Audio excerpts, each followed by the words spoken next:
Dans ma nouvelle nature, je veux faire ce qui est juste. Mais quelque chose dans ma chair se soulève toujours contre moi, et cela pour m'empêcher de le faire. Il faut que vous compreniez cela.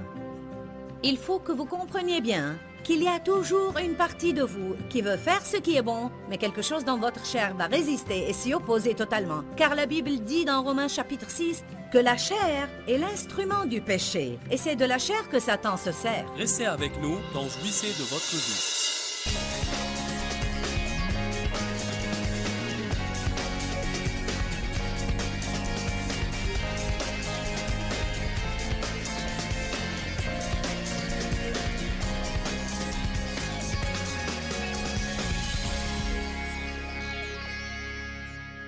Le message d'aujourd'hui est intitulé « Il n'est jamais trop tard pour changer ».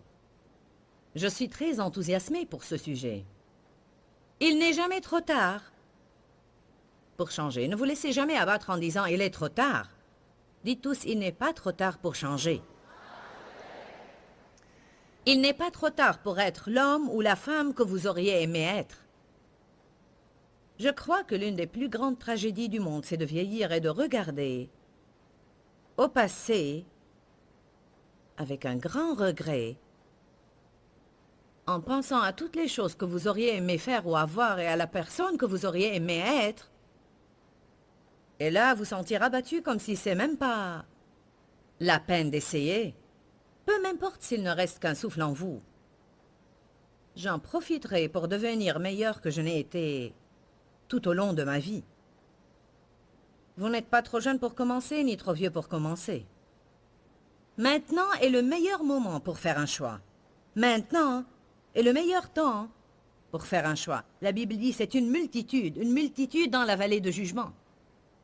On pense toujours que ceci concerne les personnes qui décident de servir Dieu ou de ne pas le servir, mais on peut aller au-delà de cela. Dire « Jésus est mon sauveur » est une chose, et dire « Jésus est mon Seigneur » en est une autre. Certains connaissent Jésus suffisamment pour éviter l'enfer, mais pas assez pour vivre victorieux. Vous ne pouvez pas être désinvolte dans votre christianisme et vivre victorieux. Il y a une désinvolture qui s'insère dans les attitudes des gens en ce qui concerne les choses divines. J'espère vraiment que Dieu utilisera ma bouche pour changer cette situation, parce qu'il ne faut pas qu'on soit en tant que chrétien désinvolte envers Dieu ou bien envers tout ce qui le concerne. Il ne faut pas qu'on soit désinvolte dans notre vie spirituelle. Il faut qu'on cherche très sérieusement à être de vrais chrétiens. Si vous voulez être le genre de chrétien que Jésus veut que vous soyez, il a dit que ça va vous coûter tout. Et non pas seulement d'aller à l'église tous les dimanches matins. Il ne s'agit pas de pointer à l'arrivée et à la sortie et puis faire tout ce qui vous plaît après. Vous ne pouvez pas limiter Dieu dans une boîte du dimanche matin. Il veut s'immiscer dans toute votre vie.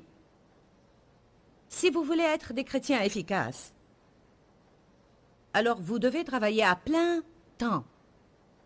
Plusieurs d'entre vous ont pris des vacances pour assister à cette conférence. Et je vous félicite d'avoir délibérément pris des vacances pour venir et rencontrer Dieu afin que vous soyez de plus en plus la personne qu'il veut que vous soyez. Vous méritez des applaudissements ce matin. Amen. Alléluia! Combien d'entre vous ont pris des vacances pour venir aujourd'hui? Regardez cela. Des milliers de personnes ont pris des vacances pour aller à l'église. Le monde vous dirait, vous êtes fous, allez vous étendre à la plage au lieu d'être là. Il n'y a pas de mal en cela non plus, mais votre venue montre que vous êtes sérieux. Vous êtes assez sérieux pour payer le prix. Vous êtes assez sérieux pour que ça vous coûte vraiment d'être là aujourd'hui. Vous savez, vous allez réussir. Nous allons traverser la ligne d'arrivée ensemble, car moi aussi je suis sérieuse.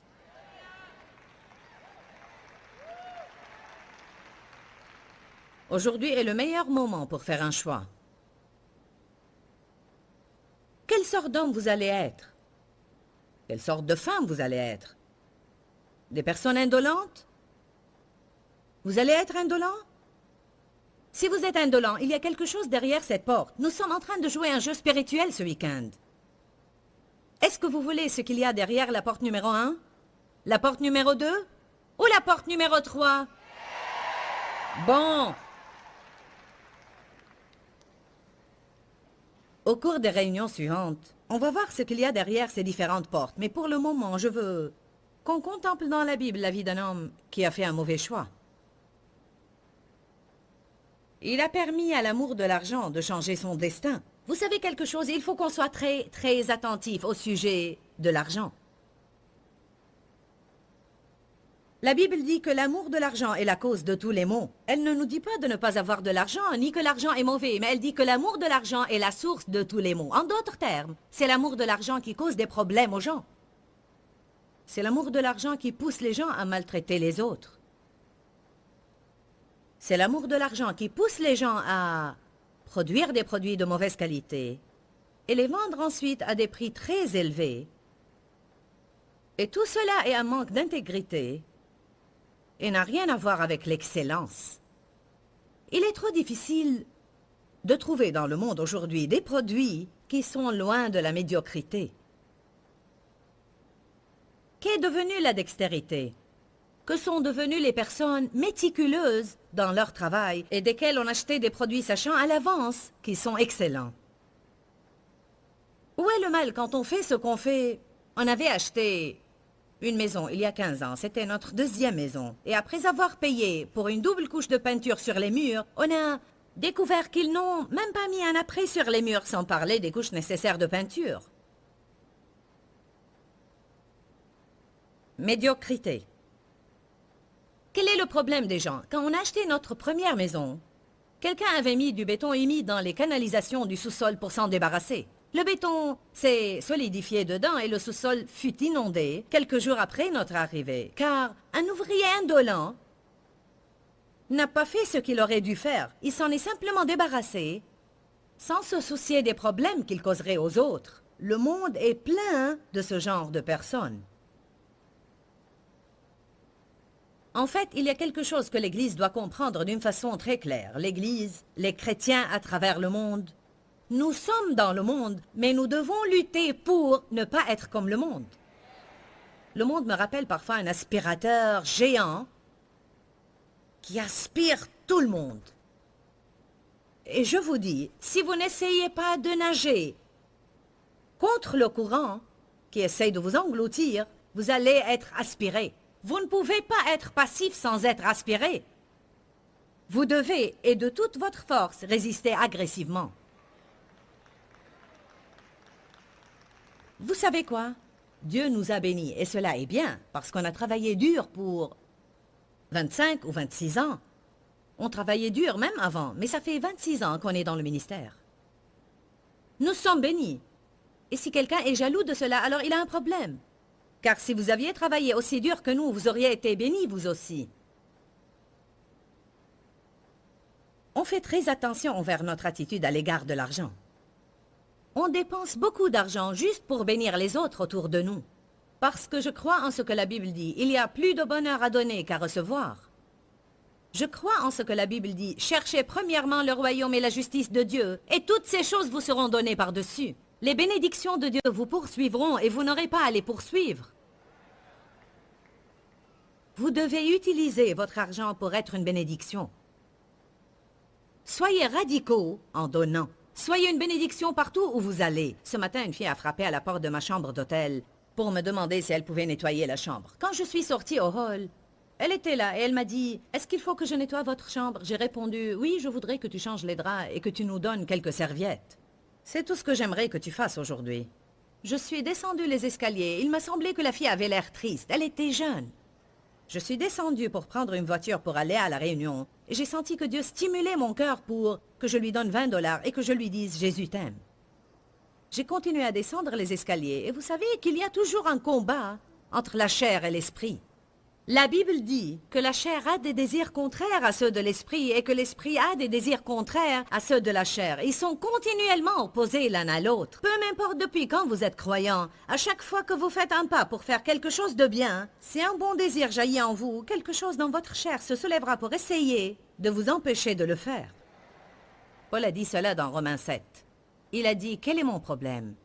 Le bien que je veux faire,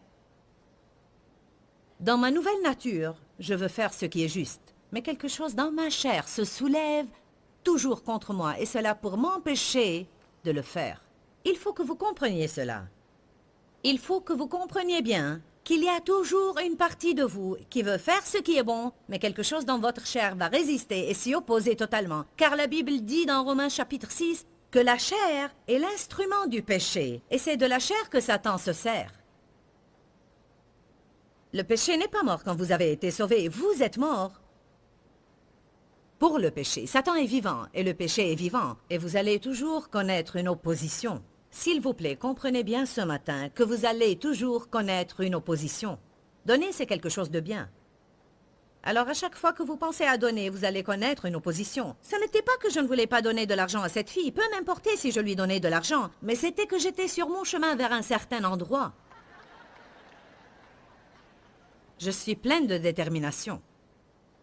Quand je décide d'aller à un endroit, je n'aime pas changer de direction. Ensuite, vous savez, vous avez ces conversations avec vous-même. Alors, je suis sortie du parc de stationnement. Vous savez, j'ai appris à obéir au Seigneur. Je ne peux pas supporter ne pas lui obéir, car si je ne lui obéis pas, je serai misérable par la suite. Je ne voulais pas avoir ce marmonnement en moi tout le temps que j'aurais dû le faire. Est-ce que quelqu'un d'entre vous ce matin en a marre de passer son temps à penser à ce qu'il aurait dû faire en souhaitant l'avoir fait? Ou à ce qu'il souhaiterait ne pas avoir fait? Ou à des choses qu'il aurait pu faire et ne les a pas faites? On a besoin de changer. Alors je lui ai envoyé l'argent avec quelqu'un à qui j'ai dit « Est-ce que tu peux donner cela à cette fille ?» et lui dire que Madame Mayer lui dit « Jésus t'aime beaucoup ». Je ne vous raconte pas cela pour que vous disiez comme elle est généreuse. J'essaie simplement de vous donner un exemple pratique sur comment vous pouvez être une personne excellente. Ne permettez jamais à l'amour de l'argent de vous captiver. Géasi a gâché son avenir à cause de l'amour de l'argent. Allons au 2e livre des Rois, chapitre 5. L'argent change les personnes.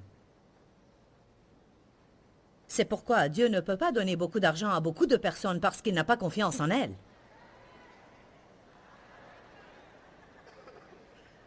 Si vous n'êtes pas fidèle dans les petites choses, vous ne le serez pas dans les grandes. Ne vous leurrez pas à croire que quand vous recevrez beaucoup, c'est à ce moment-là que vous deviendrez de grands donateurs. Vous n'allez pas devenir de grands donateurs quand vous aurez beaucoup si vous ne l'êtes pas avec le peu que vous avez.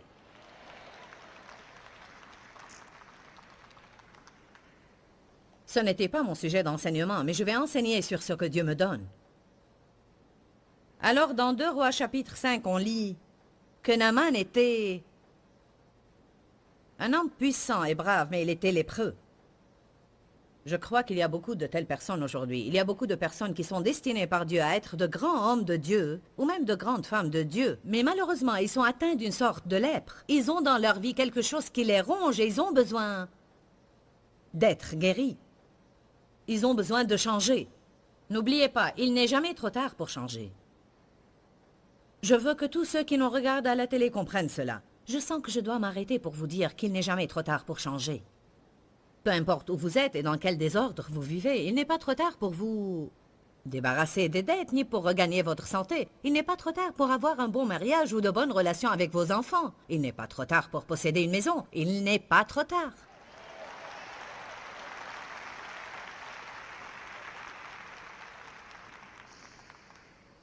Je ne veux pas lire l'histoire tout entière, mais brièvement, Naaman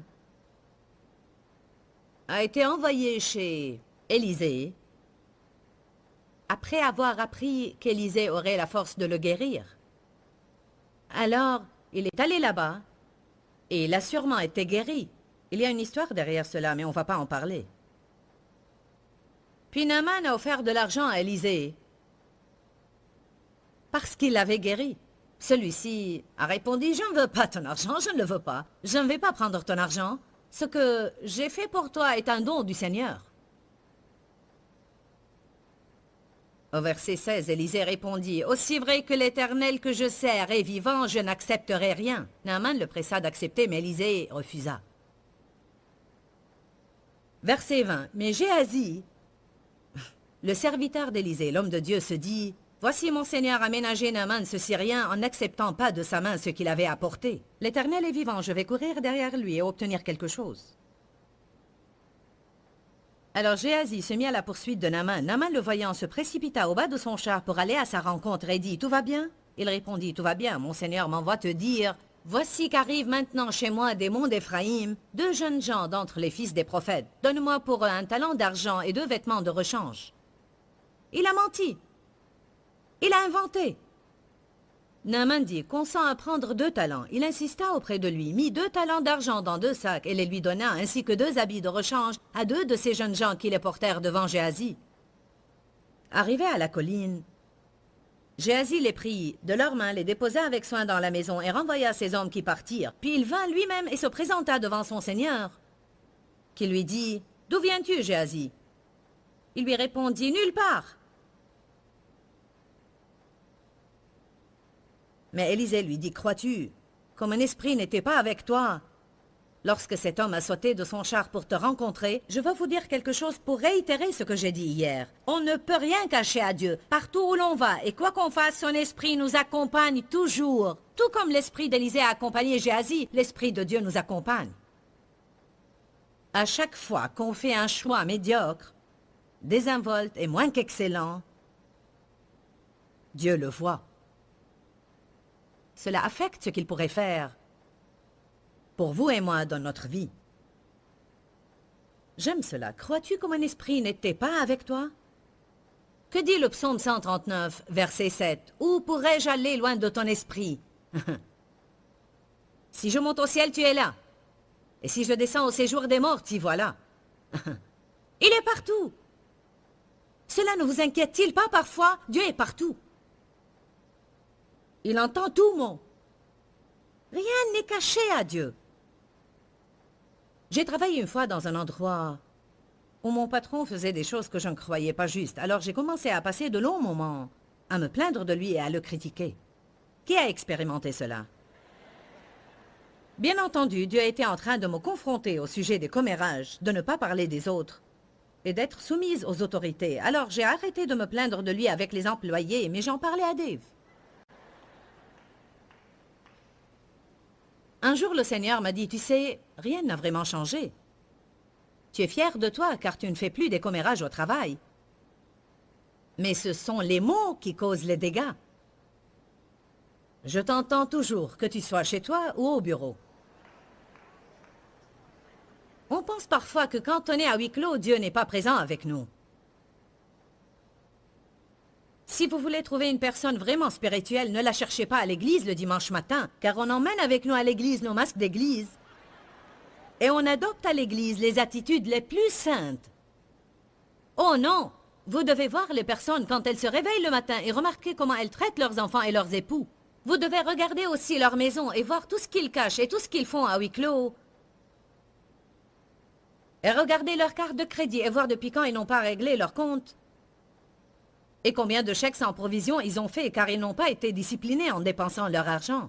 Vous dites, ces choses-là ne changent rien, béni soit Dieu, j'ai tous les sermons du monde. Avez-vous compris le message? Si vous ne vous occupez pas de votre argent, comment vous occuperez-vous de l'argent de Dieu? Dieu ne nous a pas chargés, Dave et moi, de ce ministère et de tout l'argent qui nous passe entre les mains, avant que nous ayons prouvé qu'on pouvait s'occuper de notre argent. Quelqu'un a besoin d'entendre ceci. Certains prient pour avoir un grand ministère et ne prennent pas soin de ce qu'ils ont. Comment dirigeriez-vous les affaires de la maison de Dieu si vous ne disciplinez pas vos enfants?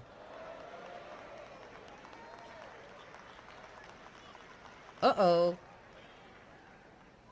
Je me mêle de vos affaires.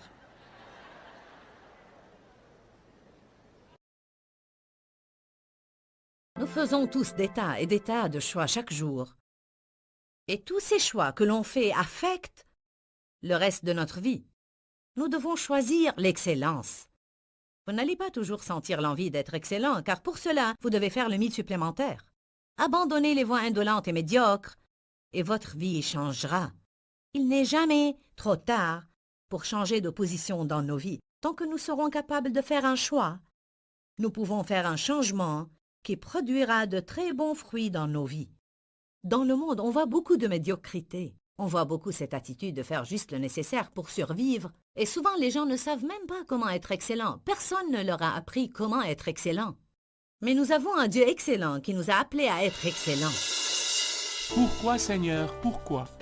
Dans ce livret, Joyce Meyer nous enseigne à travers la parole comment être délivré de la confusion. Pour obtenir ce livret gratuitement, écrivez-nous à Joyce Meyer, boîte postale 40095-6300, Larnaca, Chypre. Ou bien visitez notre site web www.joycemeyer.org/fr.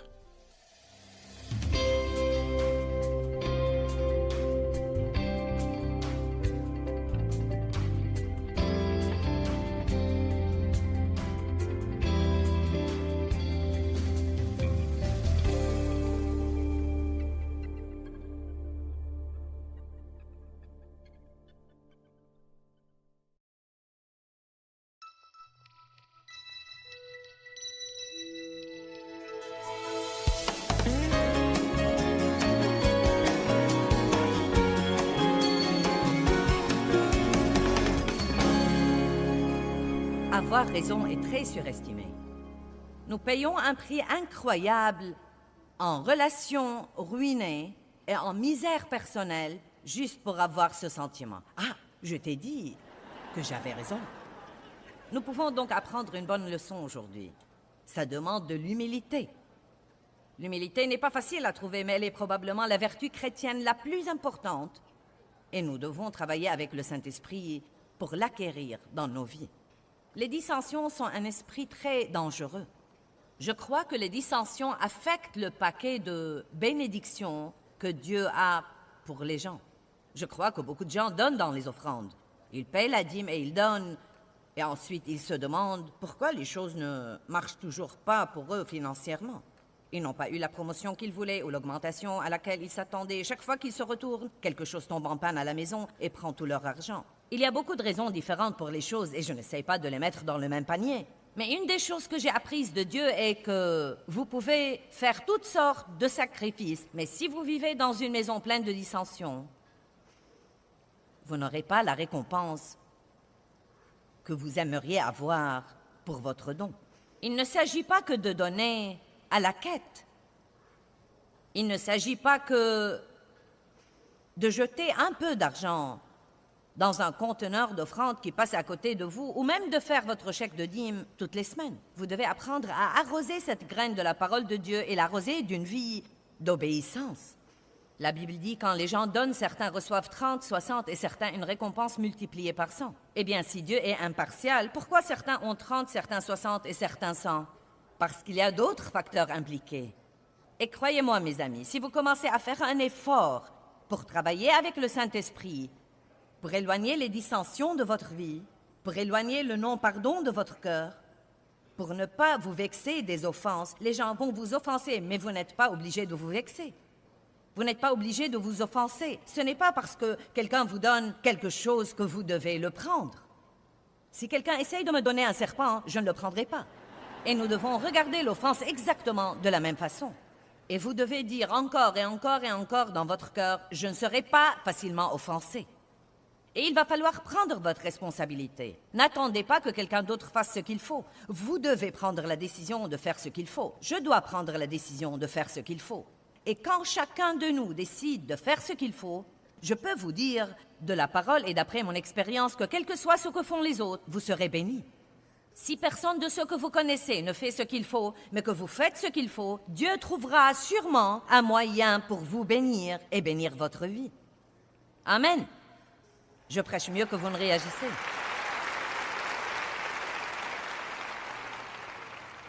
Combien d'entre vous comprennent qu'une des raisons pour lesquelles les gens n'ont pas les résultats qu'ils croient qu'ils devraient avoir, pour certains des principes bibliques qu'on leur enseigne, pourrait être à cause de cette question de dissension? Vous savez combien de gens sont fâchés?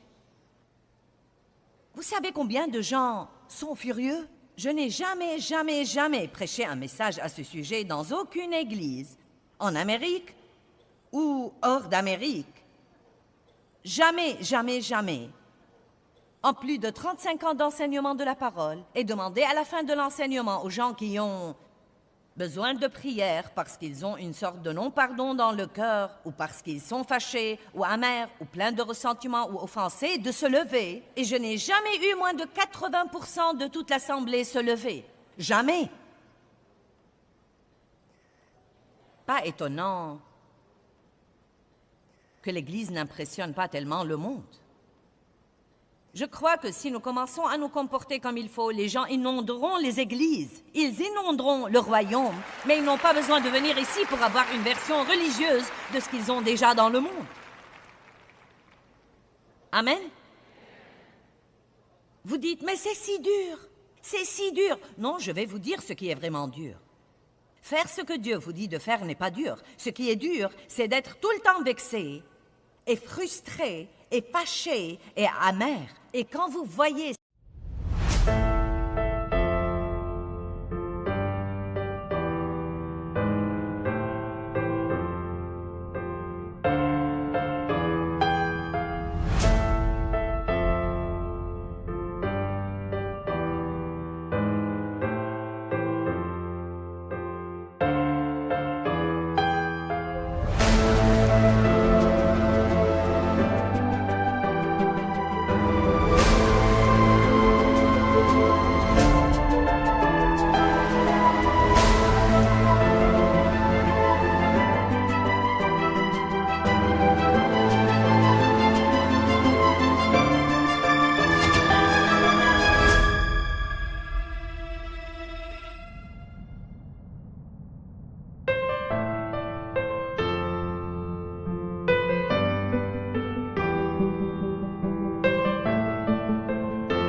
qui vous a offensé, d'avoir tous ces sentiments dégoûtants, stupides, malheureux au-dedans de vous, d'essayer d'éviter des gens et ne pas leur parler et les exclure de votre vie et essayer de vous protéger d'être blessés. Dieu a dû m'apprendre que dans n'importe quelle relation, dans toute relation, il y aura des moments où vous serez blessés. Si vous cherchez l'église parfaite, le mariage parfait, l'enfant parfait, le travail parfait, ça n'existe pas du tout. Parce que là où les gens sont impliqués, la perfection sort par la fenêtre. Donc chaque fois que vous traitez avec les gens, j'aime mon mari, ça fait 44 ans que nous sommes mariés. Et Dave et moi, nous nous entendons très, très bien. Les premières années de notre mariage étaient très difficiles parce que j'étais un tel gâchis. Mais nous avons tenu bon, nous avons résolu des choses. Nous avons continué à apprendre et grandir dans la parole et nous avons une très bonne relation maintenant. Mais il y a toujours des moments où je le blesse. Il y a toujours des moments où il me blesse. Il y a des moments où je l'offense, des moments où il m'offense. Mais Jésus nous guérit. Et Dieu m'a dit, je ne peux pas te promettre que tu seras jamais blessé dans les relations, mais je peux te promettre que je te guérirai si tu reviens à moi. Dieu seul peut guérir nos sentiments blessés. Arrêtez de faire pression sur les gens pour qu'ils soient parfaits et qu'ils ne fassent jamais rien que vous n'aimez pas. Et comprenez que même si quelque chose que vous n'aimez pas se produit, vous êtes plus que vainqueur par Jésus-Christ. Que tout le monde dise, c'est difficile de m'offenser. Je ne suis pas susceptible. Je suis prompte à pardonner. Je suis généreux en pardon.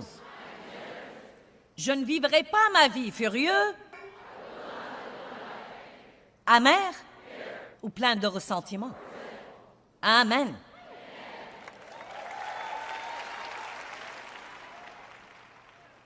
Le diable travaille dur pour essayer d'apporter la division. Oh, il fait vraiment des heures supplémentaires pour apporter la division et amener les gens à se disputer. Parce qu'il y a la puissance et la bénédiction là où il y a l'unité. Mais il y a la faiblesse et aucune bénédiction là où il y a les luttes et les disputes et les querelles. En fait, la Bible dit dans Éphésiens 4 que ceci attriste vraiment le Saint-Esprit. Il attriste le Saint-Esprit. Et qui de nous, ayant toute sa raison, voudrait attrister le Saint-Esprit? C'est une mauvaise chose à faire. Le Saint-Esprit, tout d'abord, demeure en nous. Donc, s'il est attristé, nous ressentirons cette tristesse dans nos vies. Je crois que les gens disent parfois qu'ils ont une lourdeur, ils sentent un fardeau. Et vous savez, oui, parfois c'est un fardeau de prière. Parfois c'est une désobéissance à Dieu dont nous devons nous repentir et arranger les choses. Mais beaucoup de fois, c'est quelque chose que nous avons fait et qui a offensé le Saint-Esprit. Nous avons été impolis envers quelqu'un, fâchés contre quelqu'un. Nous avons dit des tas de choses à quelqu'un qui l'ont blessé et nous ne sommes même pas rendus complètement compte de ce que nous avons fait. Nous ne devons pas attrister et offenser le Saint-Esprit. Regardons 1 Corinthiens 1, 9 à 11. Pour vous entendre avec les gens, il va falloir travailler. Ce n'est pas quelque chose qui va arriver juste parce que vous avez prié ou acheté une série de CD d'enseignement de quelqu'un. C'est quelque chose qu'il faut vouloir, le vouloir de tout votre cœur. Et il faut que vous soyez déterminés. Comme quoi, si quelqu'un peut avoir une vie paisible, vous pouvez avoir une vie paisible. J'ai décidé que si Dieu peut faire quelque chose pour n'importe qui, il peut faire quelque chose pour moi. Amen. Si quelqu'un peut être paisible, je peux être paisible. Si quelqu'un peut ne pas être facilement offensé, je peux ne pas être facilement offensé. 1 Corinthiens 1, 9 à 11. Dieu est fidèle, fiable, digne de confiance et tient toujours ses promesses. Dieu tient parole, n'est-ce pas? Et on peut compter sur lui qui vous a appelé à la communion et à la participation avec son Fils Jésus-Christ, notre Seigneur. Mais, arrêtons-nous là une minute. Donc il dit, écoutez, Dieu est fidèle et il fera tout ce qu'il vous a dit qu'il ferait. Mais, je vous exhorte et je vous prie, frères, au nom de notre Seigneur Jésus-Christ, soyez tous parfaitement d'accord et parfaitement en harmonie. J'aime ça. Il dit, écoutez, Dieu est fidèle, il tiendra ses promesses, mais vous devez vous entendre. Arrangez les petites choses dans votre mariage. Et qu'importe.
souriez l'un à l'autre et si vous faites comme si tout était bien alors que vous bouillissez à l'intérieur. Il ne suffit pas de se réunir dans des services d'église et que le pasteur dise « Allez, saluez quelqu'un, le Seigneur soit loué, merci Jésus ». Saluez quelqu'un et dites-lui que vous l'aimez de l'amour du Seigneur. Je ne comprends toujours pas ce que c'est. Oh, je vous aime de l'amour du Seigneur. Alors pourquoi potinez-vous sur moi au petit déjeuner, au déjeuner et au dîner? Si vous m'aimiez, où étiez-vous la semaine dernière quand j'avais besoin qu'on m'emmène en voiture et personne n'est venu me prendre? Si vous m'aimiez de l'amour du Seigneur, pourquoi avez-vous trahi le secret que je vous avais confié et que vous m'aviez promis de garder? Nous devons donc arrêter de jouer ce jeu. Je les appelle des jeux religieux. Et nous devons vraiment apprendre ce que c'est que l'amour. Et nous devons vraiment apprendre comment Dieu veut que nous vivions. Et chacun de nous, oublions ce que font tous les autres. Nous nous embrouillons toujours sur ce point. Eh bien, personne d'autre ne le fait. Eh bien, soyez donc le premier. Soyez le premier, soyez le seul. Parce que celui qui est en fait le plus mûr spirituellement fera d'abord et en premier ce qu'il faut. Vous m'entendez? Dans une relation, celui qui est le plus mûr spirituellement sera le premier à s'excuser et à arranger les choses.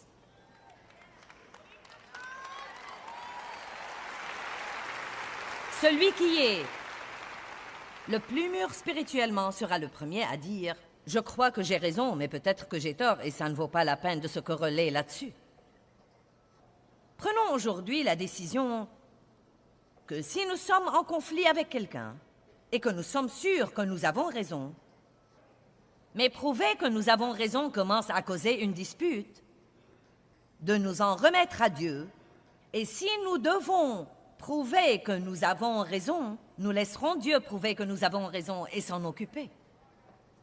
Mais pour notre part, nous procurerons et nous garderons la paix. Or, comme je l'ai déjà dit, il y a des choses que vous devez tenir bon. Je ne dis pas d'être mollasson, et vous savez, faible, et vous savez, eh bien, quoi qu'il en soit, le Seigneur soit loué, quoi qu'il en soit. Non, il y a des fois où vous devez affronter les choses, et vous devez tenir bon et dire, écoutez, ce n'est pas juste. Je sais que ce n'est pas juste d'après la parole de Dieu, mais je vais céder. Mais je parle de beaucoup de choses stupides, et nous parlerons de certaines de ces choses dans quelques minutes. Donc, Dieu est fidèle, il tient ses promesses, mais je vous exhorte à vous entendre. 1 Corinthiens 1, verset 11. « Car mes frères, les gens de Chloé, m'ont appris qu'il y a des dissensions, des discordes et des mésententes parmi vous. » Donc, Paul dit à ces gens dans Corinthiens la même chose que je vous dis moi-même aujourd'hui. Puis il dit, je m'explique, chacun de vous parle ainsi. Moi, j'appartiens à Paul, moi, j'appartiens à Apollos, moi, j'appartiens à Pierre, moi, j'appartiens à Christ.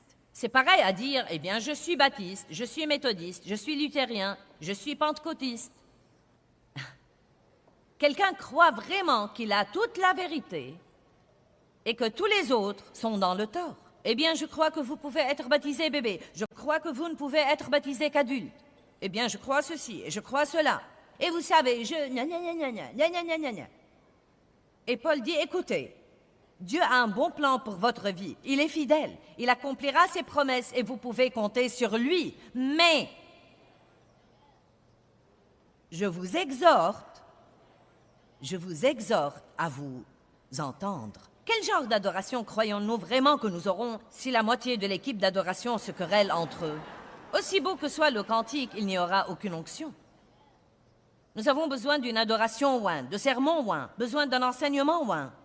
Non pas de mots recherchés, éloquents, mais nous avons besoin de l'onction, car c'est l'onction qui libère les gens du joug de l'esclavage. Je veux que ce que je dis soit ouin, et il ne sera pas ouin si je me querelle avec mon mari à la maison derrière les portes fermées, et ensuite je me tiens debout ici avec mon grand sourire chrétien. Et j'espère que vous prendrez cela au sérieux, parce que j'en suis à un point dans ma vie où j'ai dû le prendre au sérieux.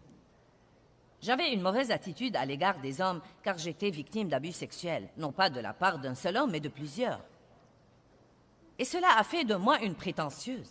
Et vous savez, quand vous avez une attitude, elle transparaît. Et vous savez, il y avait comme un tranchant. Vous savez, Si Dave me demandait de faire quelque chose que je ne voulais pas faire, je ne disais pas humblement et docilement « Oui, chérie », je disais « Oui, chérie ». Donc, je disais en fait ce qu'il faut, mais avec...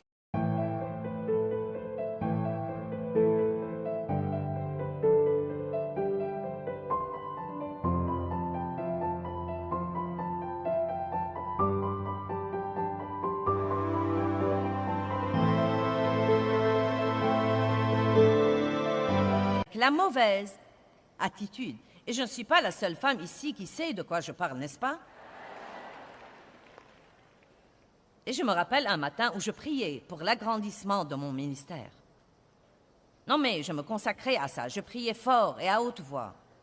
Je réprimandais le diable, je priais pour l'agrandissement de mon ministère. Non mais l'Esprit de Dieu a parlé à mon cœur clairement. Il m'a dit, eh bien maintenant Joyce, je ne peux pas faire une chose de plus dans ton ministère avant que tu ne fasses ce que je t'ai dit de faire concernant ton mari.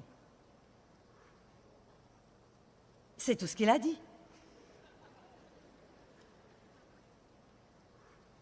Bien. Et croyez-moi, si je n'étais pas en train de faire les changements que je savais déjà que Dieu m'avait mis dans le cœur, arrêtez de me disputer avec Dave à propos de tout ce que je n'aimais pas, ne pas prouver que j'ai raison, ne pas essayer de faire à mon idée tout le temps. Être respectueuse. Ne pas avoir de mauvaise attitude. Ne pas toujours avoir à avoir le dernier mot. Ne pas faire une montagne d'une topinière. Ne pas essayer de lui dire que faire tout le temps. Je sais que aucun de vous n'est comme ça. Et je suis sûre que nul de ceux qui nous regardent à la télé n'est comme ça. Je suis sûre que vous venez d'allumer la télé ce matin pour écouter ma triste histoire, mais vous n'êtes pas comme ça. Mais peut-être que vous connaissez quelqu'un comme ça et que vous pouvez lui dire « Tu dois regarder cette émission ».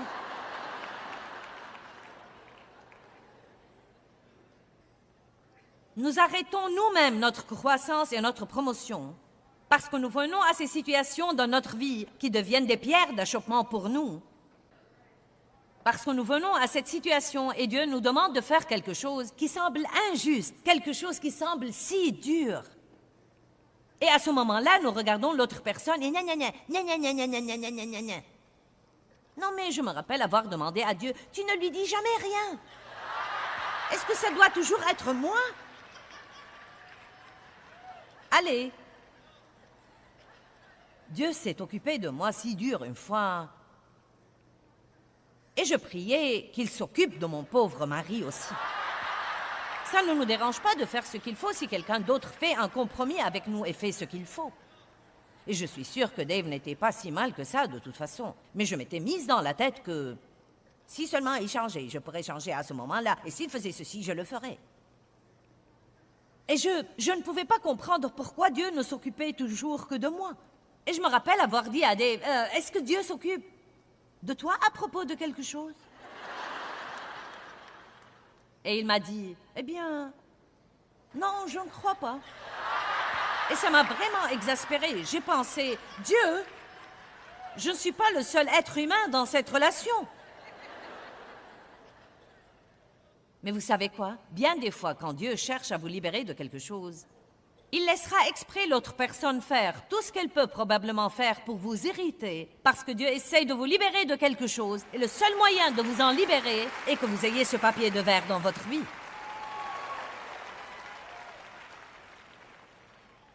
Amen. Et si ce que faisait Dave était réel ou imaginé, ça ne faisait pas de différence pour Dieu à l'époque. Dieu voulait juste que je sois prête à faire ce qu'il me disait de faire, indépendamment de toutes les choses que font tous les autres. Si vous ne comprenez pas cette partie de ce message, vous avez perdu votre temps. Car croyez-moi, je n'ai pas un message à vous envoyer à la maison vous promettant que tous les autres feront ce que vous voudrez qu'ils fassent. En fait, je peux vous promettre qu'ils ne le feront pas.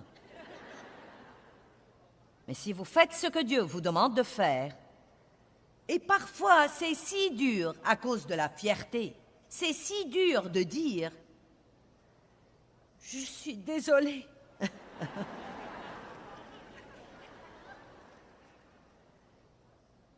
Je suis désolée.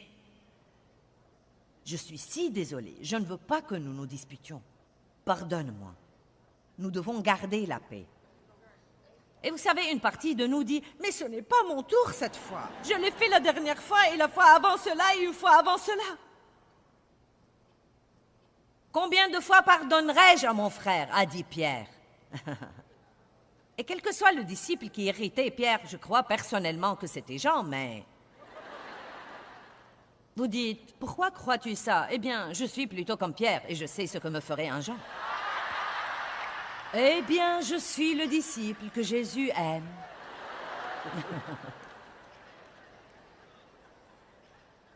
Eh bien, c'est moi qui fais tout le travail par ici. C'est bien beau pour toi de paresser et de faire les yeux doux à Jésus. Je suis ici en première ligne.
Donc, je crois que c'était un de ces trucs de personnalité où quelqu'un est une aisselle et l'autre est un nez.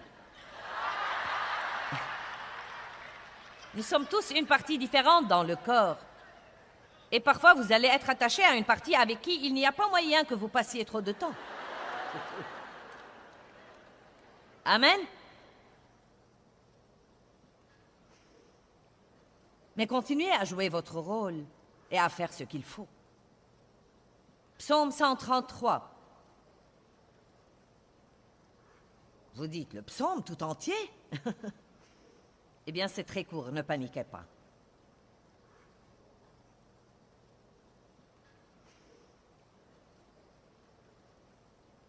Il dit, voici qu'il est bon et qu'il est agréable que les frères habitent unis ensemble. Oh mon Dieu, il n'y a rien de plus beau que la paix. Non, mais j'ai fini par apprécier la paix plus que toute autre chose dans ma vie personnelle. Et il suffit d'une semaine de dissension et de désarroi pour que je me sente littéralement jetée en enfer. Et quand les choses sont réglées et que c'est fini, je m'assieds et je me dis « Oh mon Dieu, j'aime vraiment la paix. Seigneur, j'aime la paix. » Et croyez-moi, vivre en paix et garder la paix vaut un peu d'humilité si c'est ce que vous devez faire pour avoir cette paix. Là où il n'y a pas de paix, il n'y a pas de puissance. Mais quand vous connaîtrez la paix, vous connaîtrez la puissance dans votre vie. Et je dois avoir la puissance de Dieu qui fonctionne dans ma vie. Je ne suis rien sans elle. C'est comme l'huile précieuse répandue sur la tête qui descend sur la barbe d'Aaron, le grand prêtre, qui descend sur le col et sur le bord de ses vêtements. On répandait l'huile de l'onction sur la tête des gens qui étaient oints et elle descendait sur leur barbe et sur leurs vêtements. Cela représentait l'onction du Saint-Esprit qui vient sur nos vies. Il nous dit ici que là où il y a la paix, il va y avoir l'onction. Et écoutez ça, c'est comme la rosée de la haute montagne d'Hermon. et comme la rosée qui descend sur les montagnes de Sion, car c'est là où il n'y a pas de dissension, là où il y a l'unité, car c'est là que le Seigneur a commandé la bénédiction. Il commande la vie pour l'éternité, pour le grand comme pour le petit. Je crois que quel que soit ce que quelqu'un d'autre essaye de nous enlever, aussi ridicule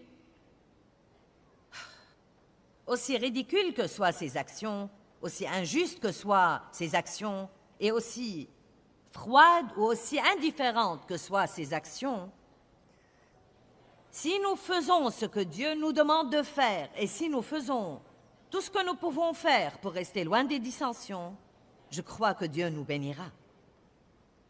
Nous devons nous entendre. Que tout le monde dise « Je suis difficile à offenser. Je ne suis pas susceptible. Je ne vivrai pas fâché. Je ne serai pas amer. Je ne serai pas plein de ressentiment. Je suis une personne de paix. » N'est-ce pas que ça vous aide à vous sentir beaucoup mieux que de dire « Je suis très en colère à cause de ceci et je ne vais pas supporter ceci. Et si tu crois que je vais te parler de nouveau, tu peux changer d'avis. » Eh bien, vous savez, la paix est très, très importante. Quand j'ai commencé à rechercher une vie de paix, une des choses dont je me suis vraiment rendu compte était que je devais renoncer à mon droit d'avoir raison tout le temps. J'ai dû arriver au point d'être prête à dire « Eh bien, je crois que j'ai raison, mais j'ai peut-être tort. » En fait, la Bible nous enseigne que l'amour renonce à son droit d'avoir raison. Si vous êtes le genre de personne qui combat pour avoir raison, je peux vous dire qu'avoir raison est très surestimé et que le prix que nous payons pour cela, bien des fois, n'en vaut pas la peine.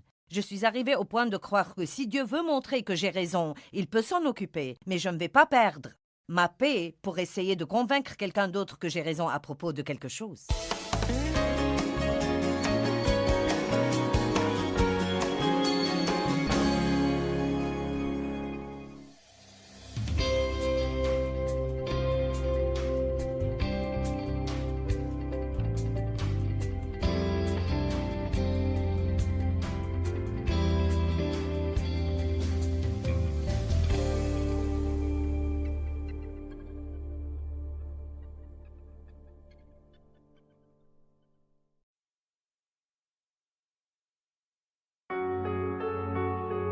Step 1, wake up early, gonna rise with the sun.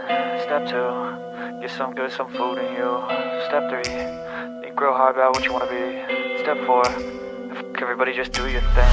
Wake up, today's gonna be a good day. Wake up, today's gonna be a good day. Wake up, today's gonna be a good day. Wake up, today's gonna be a good day. Wake up, today's gonna be a good day. Wake up. Today's gonna be a good day. Wake up. Today's gonna be a good day. Wake up. Today's gonna be a good day. Yo, set your affirmations, aspirations. I got shit to do, the aftermath of preparation. Good food, good mood, blood in circulation. One step at a time, yeah, that's how you make it. Set a goal you control and the steps you take them. I try to pick one thought, have some concentration. And if I make a mistake, it's called education. I try to do this every day, call it replication. Wake up, today's gonna be a good day. Wake up, today's gonna be a good day. Wake up, today's gonna be a good day. Wake up, today's gonna be a good day. Wake up, today's gonna be a good day. Wake up, today's gonna be a good day. Wake up, today's gonna be a good day. Wake up, today's gonna be a good day. So life ain't easy, yo, I think there's a reason though. Ups and downs, just like every different season, yo. Sometimes I'm high, other times I'm barely breathing, though. I always gotta fight and hide from the demons, yo. Negative thoughts are poison, they rot.